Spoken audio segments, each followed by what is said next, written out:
representation of it at the Capitol. Two things, Rob.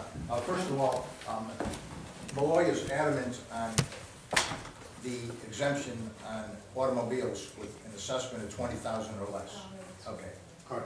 You have to be completely crazy to do that. I'll tell you why. All right. What it will do will give the people who are low income another break. All right. And I'll tell you why. The average house has 1.5 kids, single family house. The average multifamily is 2.6 kids. All right. The owners of those properties say, well, if they increase our taxes, which this will do, because it's going to take $15 million out of New Haven, $15 million out of Hartford, $15 million out of Waterbury, it's going to go on the backs of the real estate people. Number one, the owners of the houses will not be able to pass increased real estate taxes onto the renters. The reason why is because the state is in a depression. You cannot raise rents. The only place you might be able to raise a rent would be in New Haven, around Whitney, West Rock, East Rock, those areas. Okay, so you definitely have to put your foot down and not vote for this. It's giving people, if you have a car which is assessed for $20,000, which means it's worth $30,000, approximately, that means you can afford to pay the taxes on it. The only thing you should do is equalize the mill rate across the state. 25 mills or 30, whatever you come to, right across the state, and that'll take care of that. So I just wanted to tell you that. Secondly is the state, and you probably read, Detroit went bankrupt. Basically, they're going to go into reorganization, whatever. Okay, Hamden, $400 million pension obligation. They got $56 million in the till. Okay, they did the same thing in Waterbury the last 20 years ago. They kept the taxes low. They BS'd everybody. The politicians went around shaking hands. The people loved them. Guess what? They got hit with the bill. It's about 10–15% of the mill rate today. All right. Waterbury's going under. We don't know when. Hamden is 5 years away. They're on the courthouse steps to declare bankruptcy. The state, though, guess what? You know how much money they owe? $100 billion. $100 billion they owe for pensions, Medicare, pensions and medical benefits for their retirees.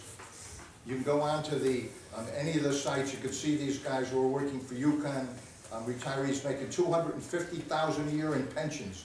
Okay, absolutely crazy. They pay, and he's a great guy.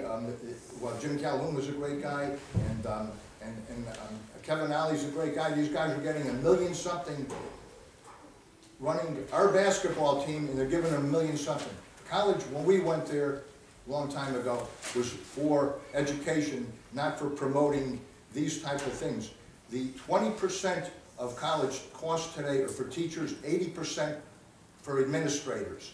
Same thing in every city. Do you know what it costs in New Haven to educate one kid? $28,000.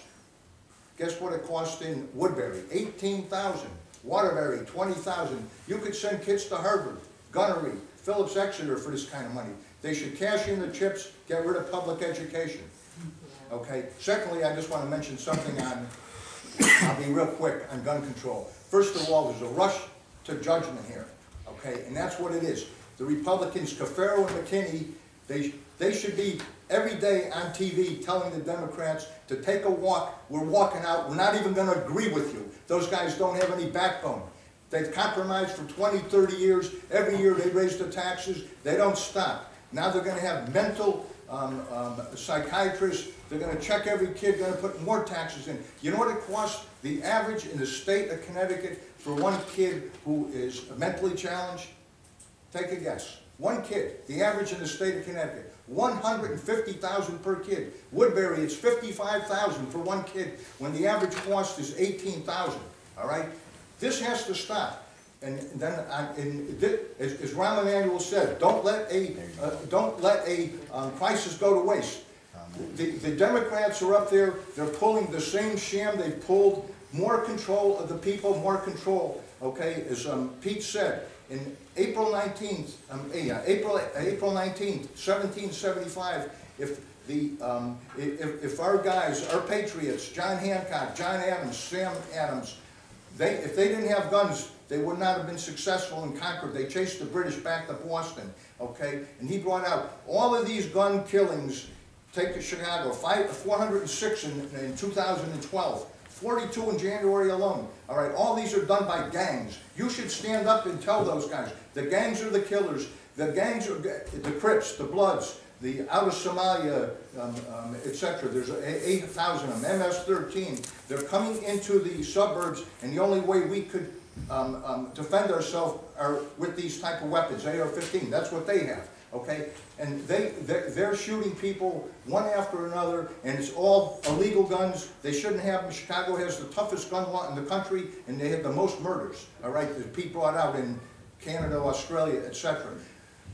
They should have not gun control. They should have gang control. The government is out of control, and it's about time the Republicans stood up and had a backbone and said to the Democrats, go to hell, we're all through dealing with you people. You've got a big government here, and the people in this state are sick and tired of it. And you live in Waterbury, Tony, and you said 50-50. You should tell the other 50 liberals to go straight to hell. You're not dealing with them. They'll have you on the front page of every newspaper in the country, and you'll be the next governor, not Malloy, okay? Believe me.